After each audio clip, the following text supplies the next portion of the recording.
ESPN 94.1 FM and AM 930 present The Drive. Welcome into the Tuesday, May 24th edition. The Drive begins now on ESPN 94.1 and AM 930. I'm your host, Paul Swann. Coming up today on the program, we're going to hear from Marshall University Athletic Director Christian Spears. He's coming in studio, so we're going to have him here in the next 15-20 minutes.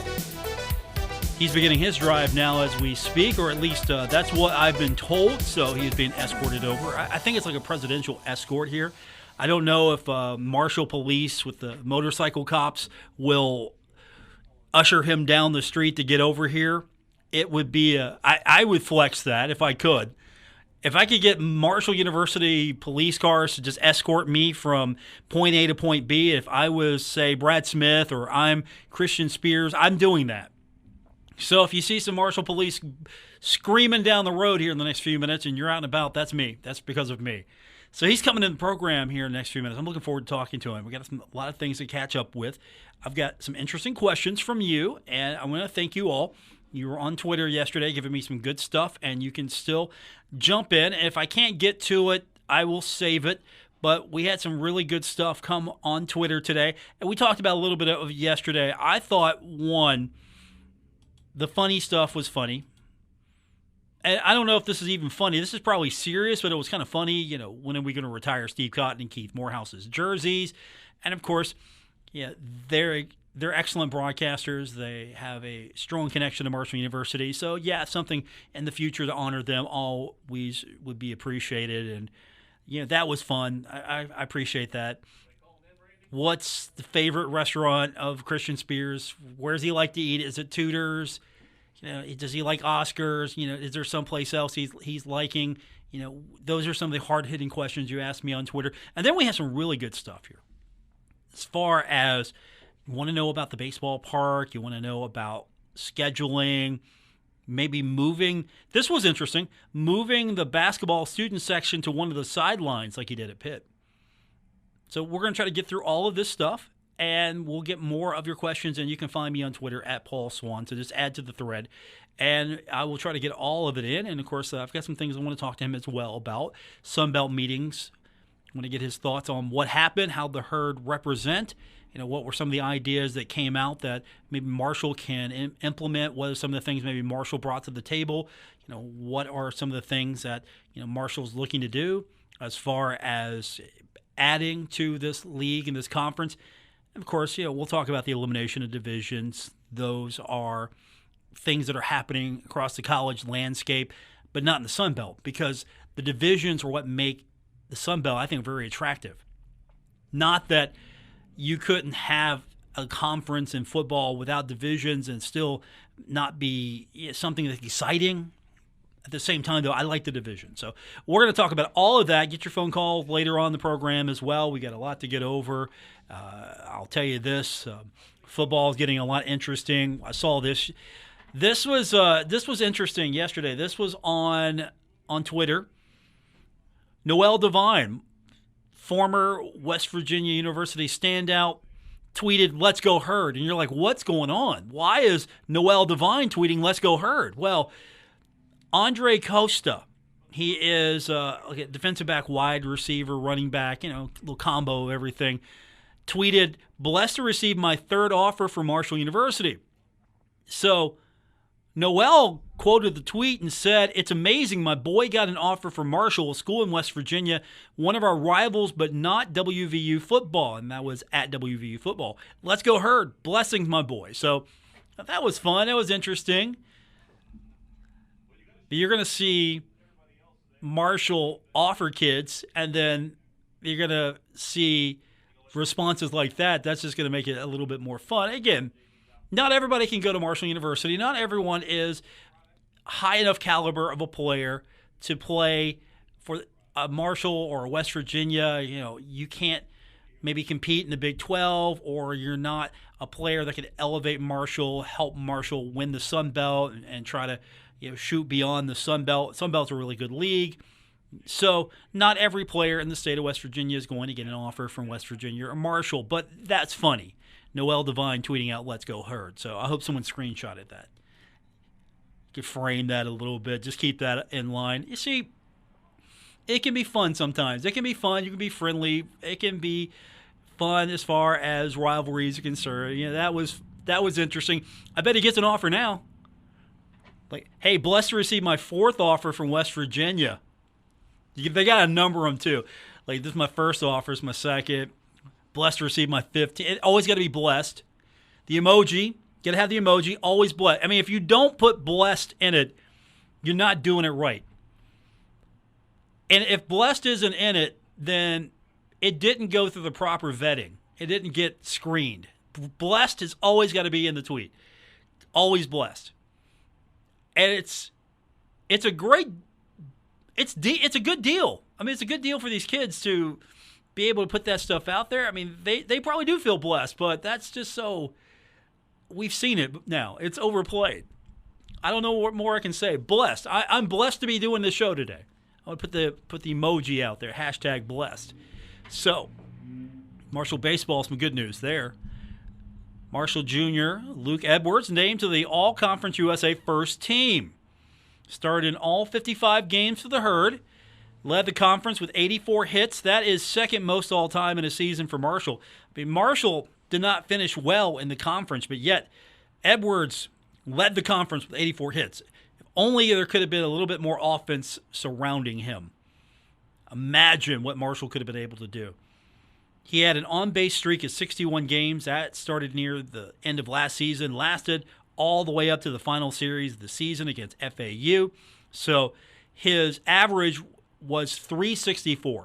That is third in the conference. And he led Marshall in RBIs with 53, tied for first in homers with 13. So outstanding performance by Luke Edwards.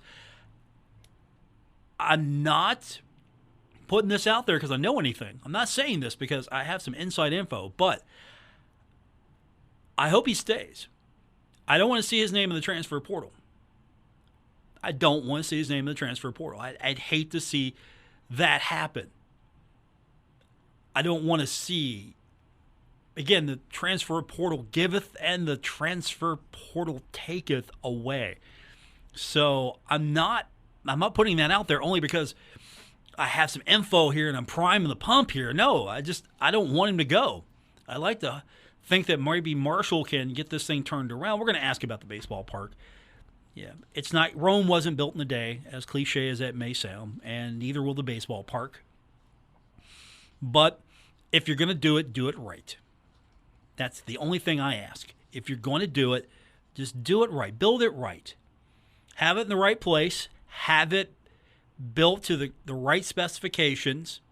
Have it be a top-notch facility. I mean, don't go out on a limb and say, oh, this is going to be one of the top 20 stadiums in the country. It's going to be the best stadium in the state. It's going to be one of the best in college. Don't go out. No, let's have a really nice ballpark and leave those conversations to other people. But let's have a really nice ballpark. That's what I'm looking for. Something that's outstanding and something that gives these young men an opportunity to go out and play some baseball and give us an opportunity as fans to go out and enjoy some baseball. All right, we're going to take a break, come back. We're going to have on the program Mr. Christian Spears, Athletic Director of Marshall University. He is on his way to the studio as we speak, so we'll talk to him next. Get your text in as well. You can text the program 304. Ready for this? 304-396-TALK. 304-396-8255. More coming up with this edition of The Drive, ESPN 94.1 and AM 930.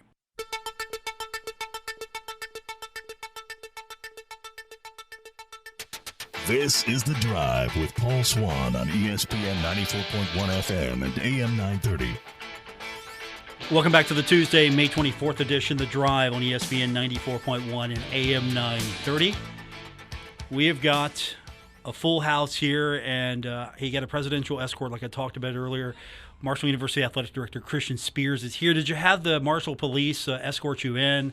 Motorcade, maybe? I was hoping that was the case. Yeah, no, I had an option of going in Jason's Ford, Fiesta? What is that thing? That's Ford Fiesta?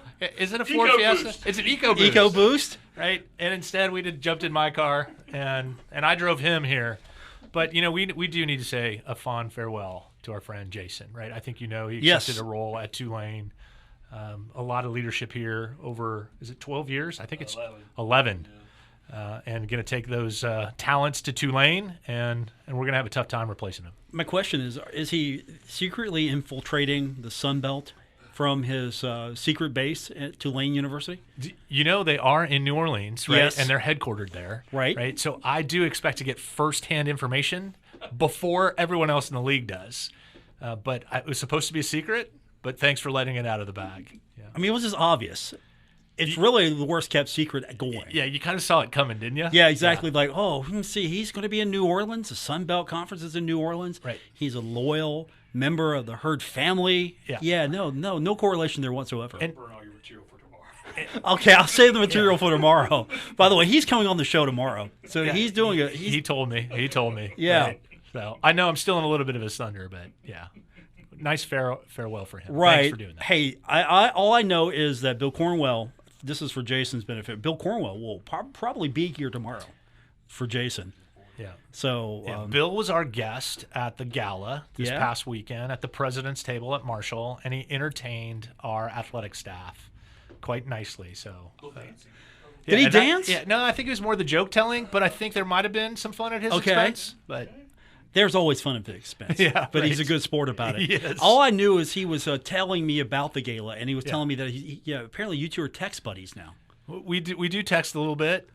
He's not afraid to ask questions, right? Right. So I hope he doesn't give my cell phone number to everyone. But, I didn't even give his cell phone number to him. I mean, I gave you my cell phone you number. gave it. I got your cell number, but he yeah. wanted it for me. I'm like, no, I can't do that. Yeah, right. I can't because I haven't even fired a text off to you yet. I'm going to do that now. Yeah, no, please, anytime.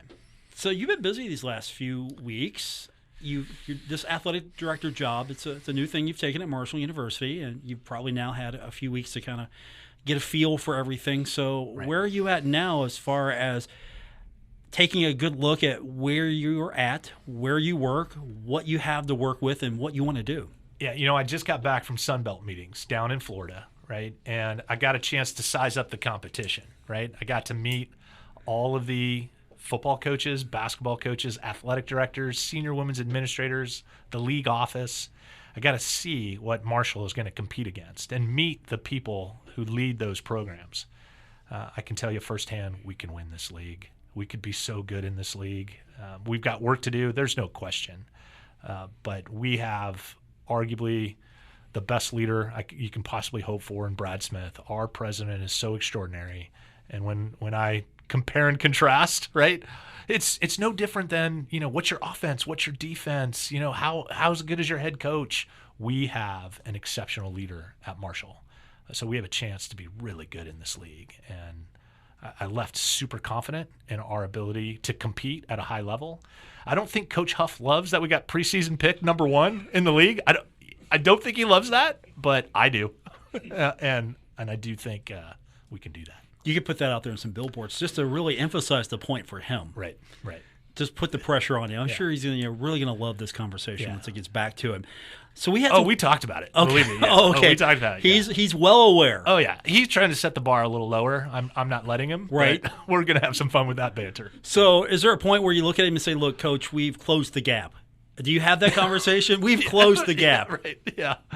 No, you know what? Honestly, the gap needs to be our focus. Right. There is a gap. And we do need the good people of Huntington to step up, the people who care about Marshall to help us. There are things that we need if we're going to want to compete consistently at the highest level. I'm super confident in our leadership, our coaching staff, but there are some things that we don't have that we need to go get. And half of that is show up at the game. Be physically present in our stadium and cheer like you care about Marshall. And if you do that, a lot of good things are going to come from it. So help us out with your attendance. What are some of the other things that came out during those meetings as you were sizing up the competition? Were there things that you brought back that, okay, I can do this here at Marshall? Or were there things that maybe some of your new colleagues can take away from Marshall that they can bring back to help make this conference better? Yeah, there's some unique dynamics with the 14-team league, right? How do you schedule?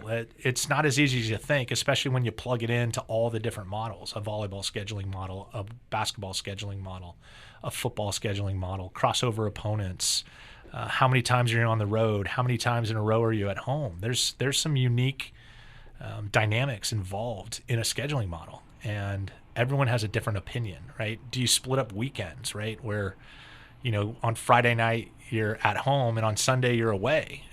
And often the team that you're playing when you come back home is waiting for you. So how much of a home venue is it when the team that you're going to compete against at your place beats you to the facility? So we've got some work to do in figuring out how to make that happen.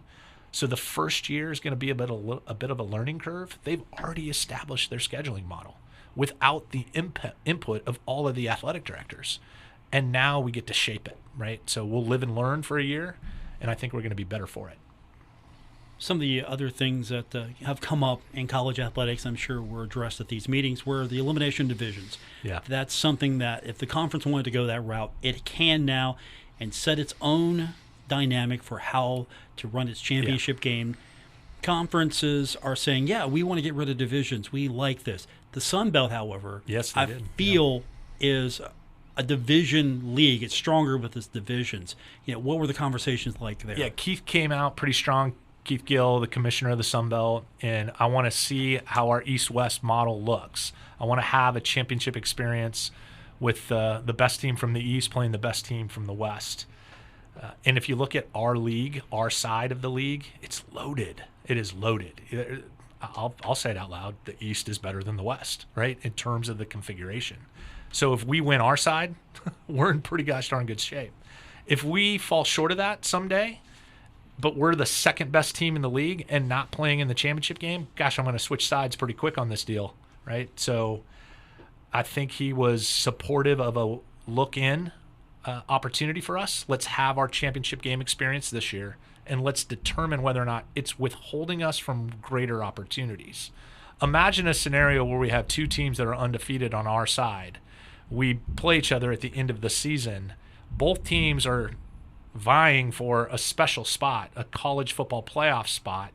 One of those teams goes to a championship game.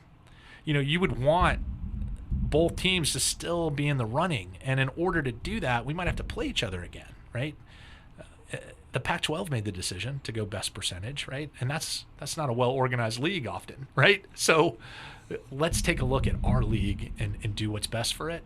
And this year will be a chance for us to do that.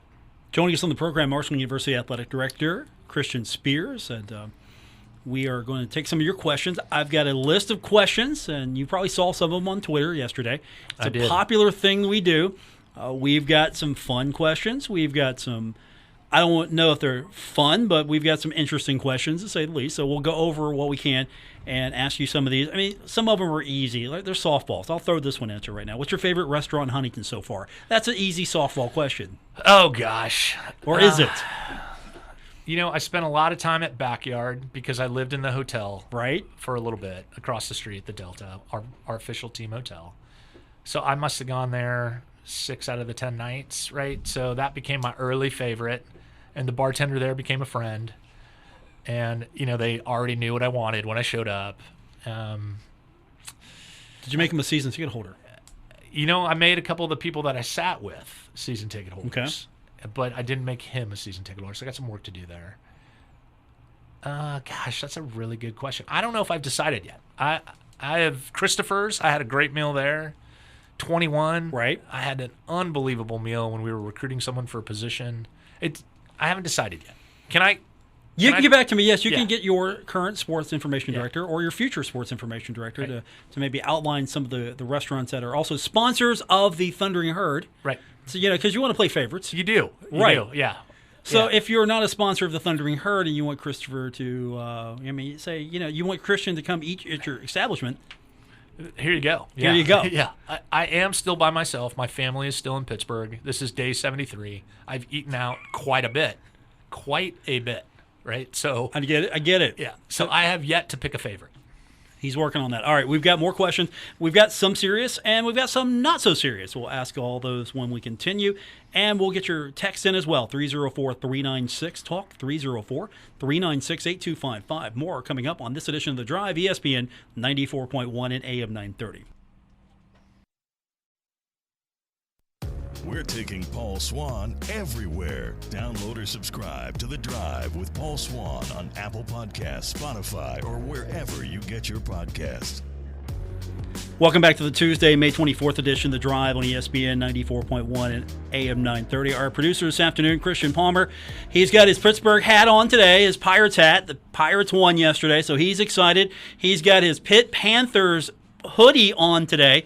He's not allowed to wear Pittsburgh Penguins gear. That is forbidden until you beat my Rangers in the playoff series. Once again, you cannot wear that kind of gear. Christian Spears joins us. His family's in Pittsburgh. You're not Penguins fans, are you? No. Okay, good. That good. organization is tremendously well run, but I was never a Penguins fan. Good. Yeah. Good. I like you much better already. Tomorrow I got to deal with Jason. He's a Carolina Hurricanes fan. And we're going to find out what happens tonight when the Rangers take on the Hurricanes. And then Jason will be gloating tomorrow if they win, but that's tomorrow. Today, we've got Christian Spears in studio, Marshall's athletic director. We're answering some of your questions and just talking about what has been happening since he was with us last. And we talked about the things that come up at the meetings and some of the new ideas that are possibly out there, scheduling. So I know you've got your hands full. And you alluded to earlier feeling that Marshall can really compete in this league. But one of the questions I got from Twitter talked about it being a transformational year at Marshall, but unfortunately they're counting championships as the what success looks like. No championships for the Thundering Herd. So the question kind of implies that, what can you do to right the ship for year one of the Sun Belt? Because you would like to win every single championship in the Sun Belt, but that's going to be a tough task. You just can't snap your finger and here it is. We're all champions. Yeah, besides the fact that football got picked the second we walked into the door as the preseason favorite, I look at the basketball program, both men's and women's, and I think we can compete in that league pretty quickly given the history of who's been the representative in the NCAA tournament. That's fluctuated a little bit.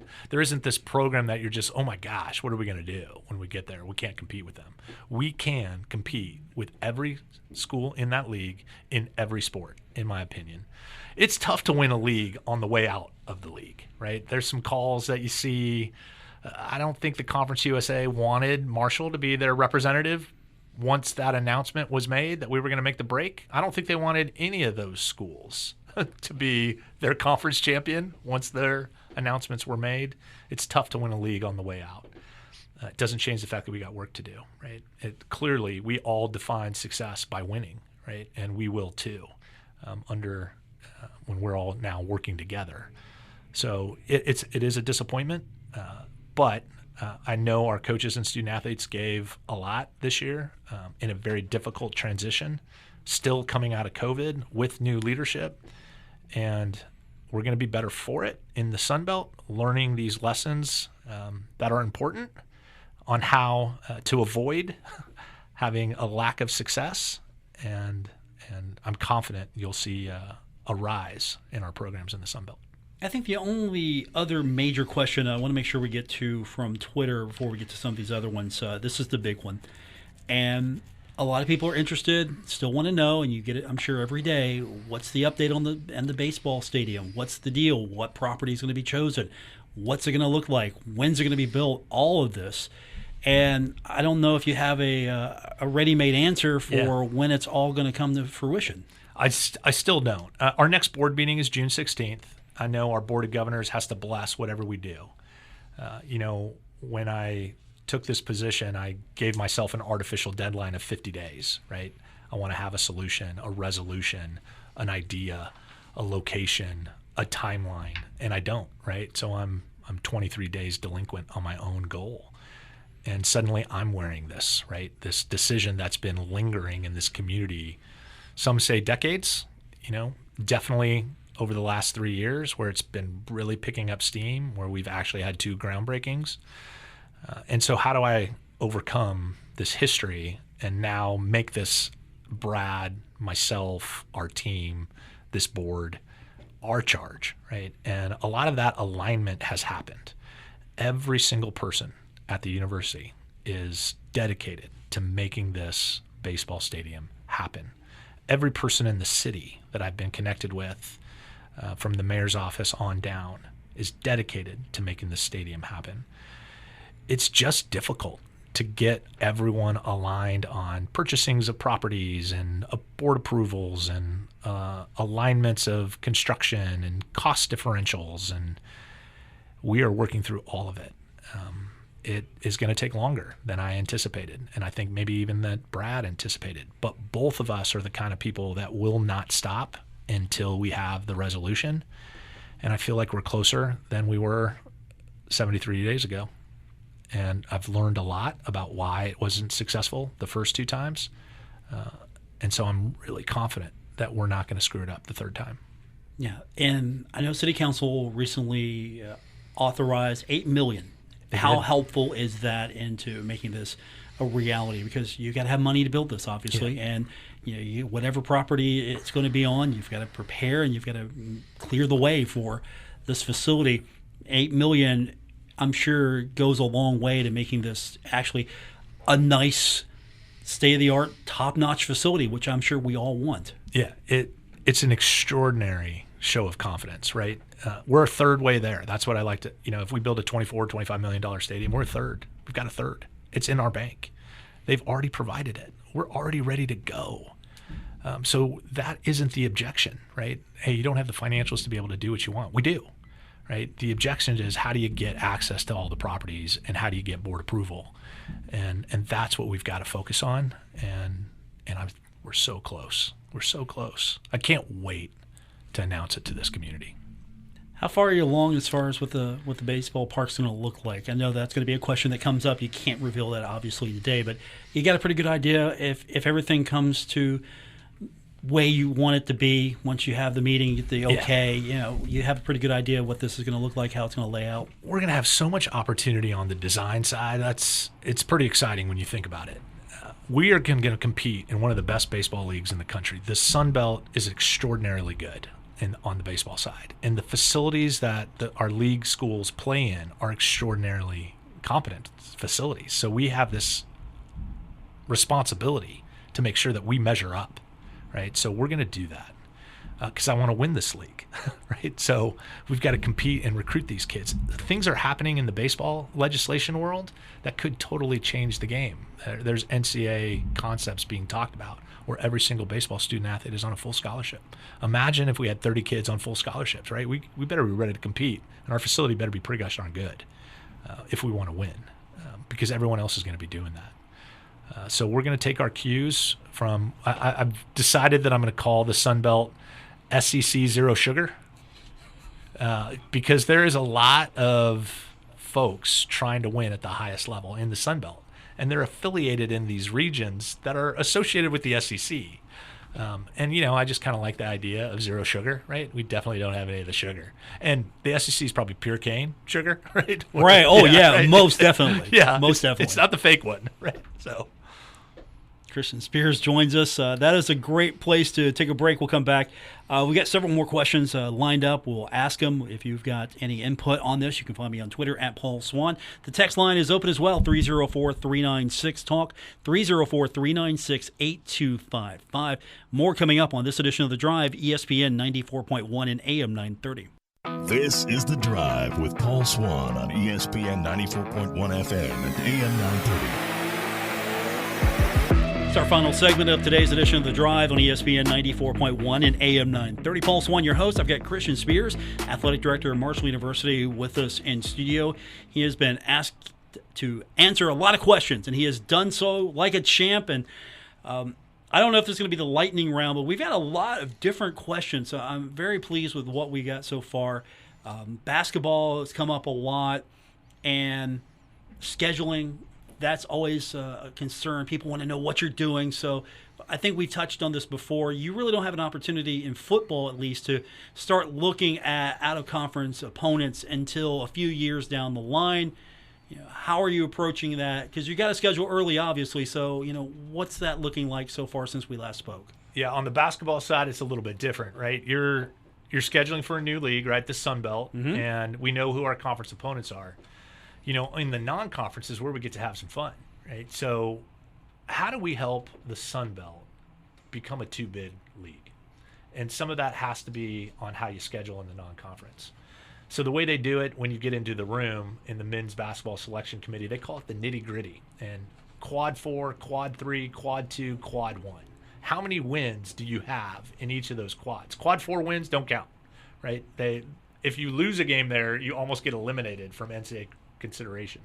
Quad 3, you want to have obviously a winning record. Quad 2, you absolutely want to have a 500 or better.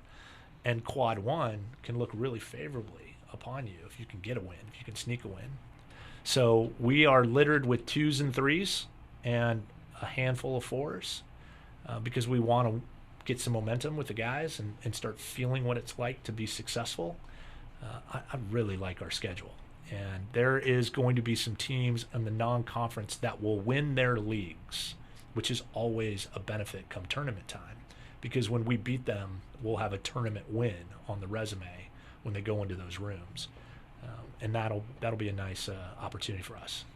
I like where we're going with our schedule. Are you looking at, and this was a question, maybe since it's hard to attract bigger Power 5 type programs into the Henderson Center, would you consider putting the Herd on the road, neutral site tournaments, neutral site games to maybe help bolster that schedule? Is that a little too soon right now in the process? Yeah, you'll see us do that in the future. We'll either do some MTEs where we get to play a high-profile opponent on a neutral court and get a couple of early games under our belt at our place, counting under that MTE umbrella, a multi-team event. And we'll likely try to get some of those bigger schools to at least consider playing us neutral site, right? Or schedule some home and homes, right? Give us a shot. Like, we'll come to your place first and then return the game to ours and try to get a Power 5. It's hard to do. They don't want to play us. And we're probably quad 3. So it is a definite disadvantage for a Power 5 team to play us because we might beat them, right? And then that could prevent them from making an NCAA tournament. So it's going to get harder and harder to do, but we're going to try. And on the same lines as far as basketball, trying to create some atmosphere at the Henderson Center, you've done that. You have created atmosphere. You have made venues exciting. You have experience with this. And one question, and maybe you can expand on this a little bit, things like moving the student section, moving them to the sidelines, trying to reconfigure how things go in the Henderson Center. Yeah, I know it's still early in the process, but are you anywhere close to that or making different decisions to how basketball has run in the past to maybe create some excitement, make the Henderson Center a really, I got to be at the Henderson Center. It's such a great time when I go. Our entire team is going to visit the Henderson Center. We're going to mock it up as if it was a real game, set everything up, right? Obviously, we're just doing it for a visual. And where should the best place be for the students? Where should we actually do that? Where is the best place for the band? Can we expand courtside? What can we do in terms of serving at our venue?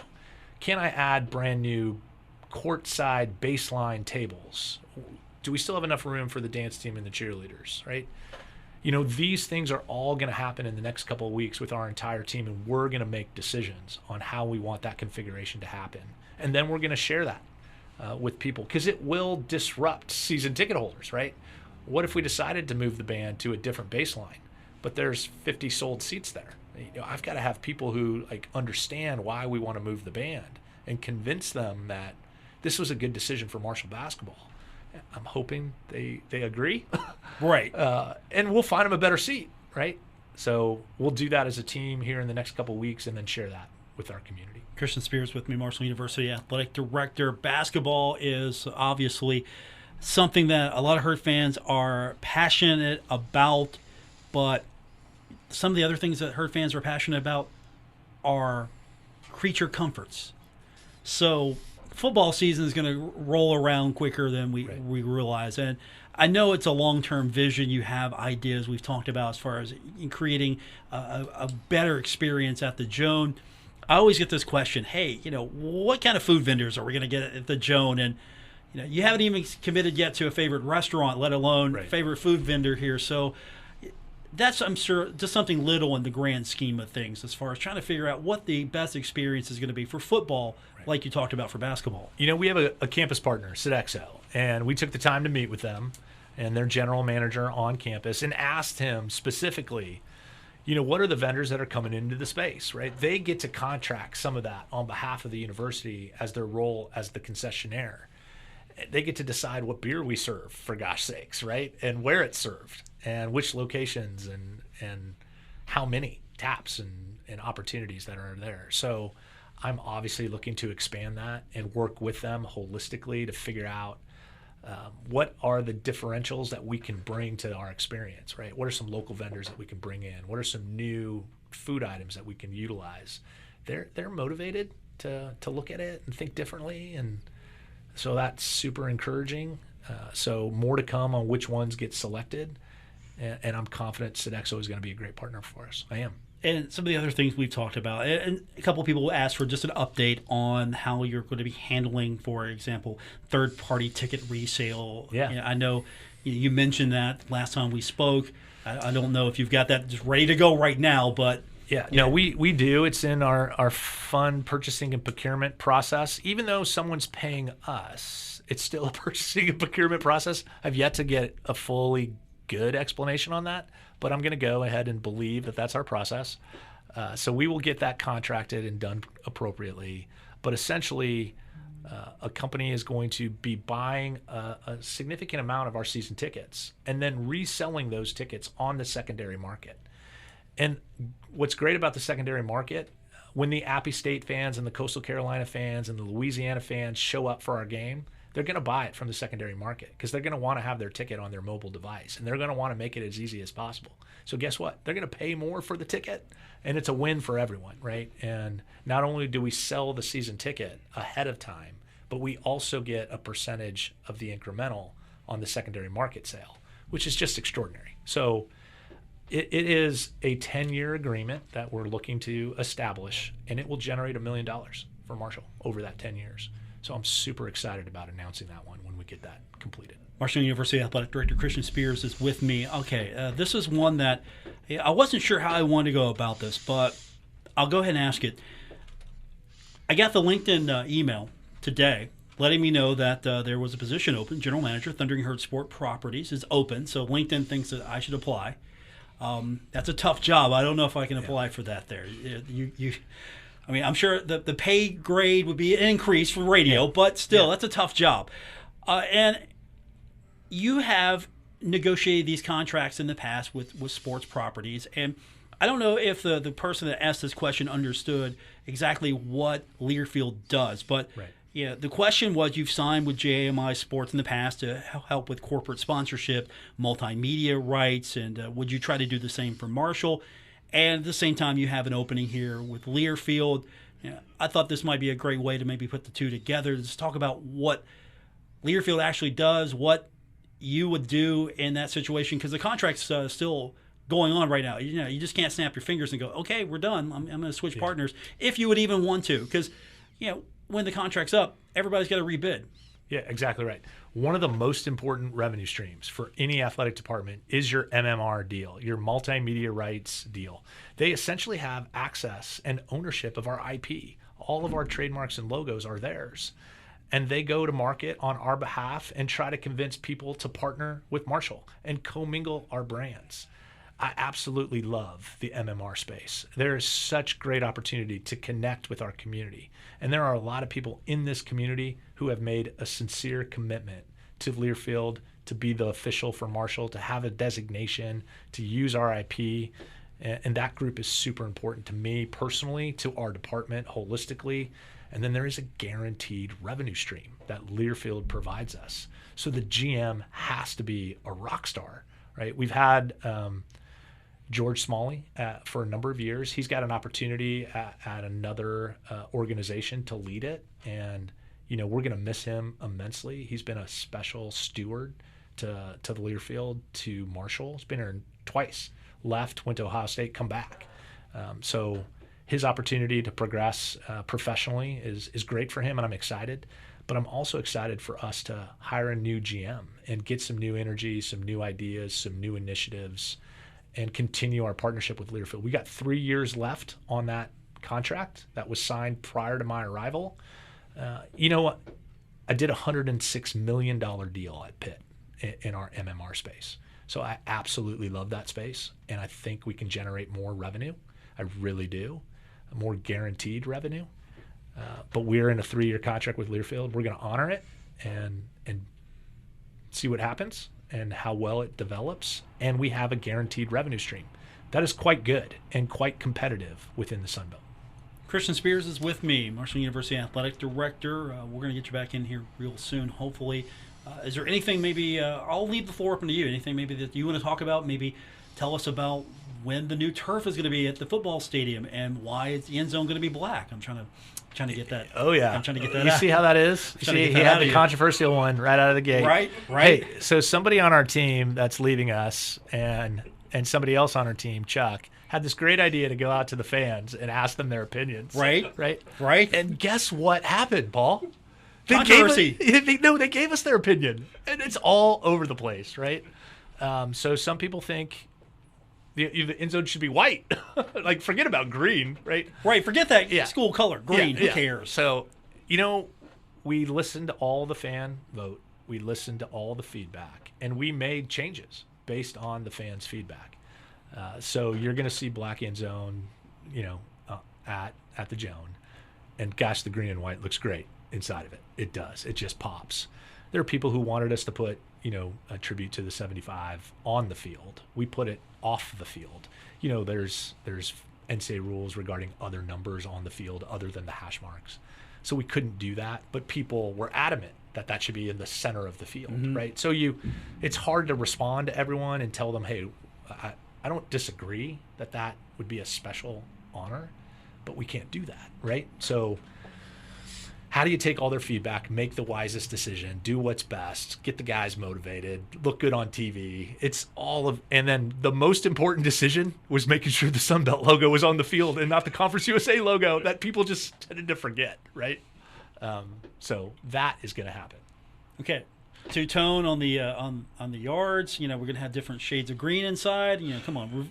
I need something here. Let's wait for the final product. Sure.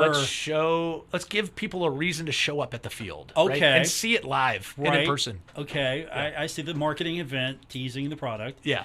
Sun Belt logo color. We going with the, what are we doing? Green and white? I absolutely took the feedback there. Okay. Everyone wanted the multicolor one. It was almost 90-10, if I remember right.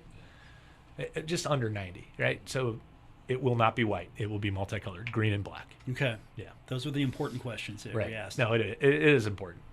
Herd fans appreciate this. We'll do this again real soon. I think we get great feedback every time when you're on. I appreciate the pop that I get. Sort of like a bump here. Yeah, no, a little bit you do such a great job, man. I thank you so much for having us on and keep being a great steward to Marshall Athletics. Tomorrow on the program, we have Jason Courier in his final act as Sports Information Director at Marshall University. Hopefully, he'll bring his family here too. Is the family coming? Maybe.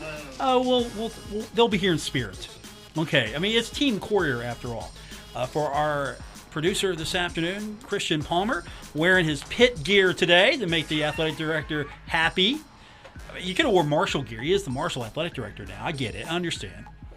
Got to work on his wardrobe. Christian, thank you, sir. Appreciate it. Thank you, Paul. Peace and goodwill. We will be back tomorrow with Jason Courier, Marshall's Sports Information Director, for one more day here on ESPN 94.1 and AM 930.